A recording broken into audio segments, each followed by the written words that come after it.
हे घेतलेलं आपण साबू तांदूळ.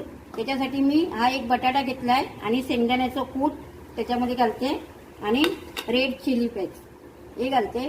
आणि उपवासासाठी आहेत ना म्हणून. आणि शेंगदाण्याचं कूट आणि जिरं आणि मीठ चवीनुसार. हे बघा आपण हे भिजून घेतलेलं आहे. सगळं मिक्स करून बटाटा 2 टाकलेत आणि जे आपल्याकडे नॉर्मल साबुदाणे असतात ते माझ्याकडे बारीक लहान साबुदाणे होते ते मी घातलेले आहेत. आता आपण याच्यामध्ये मिरचीमध्ये शेंगदाण्याचं कूट भरलेलं आहे. आता आपण याच्यामध्ये साबुदाणे हे लावून घेऊया.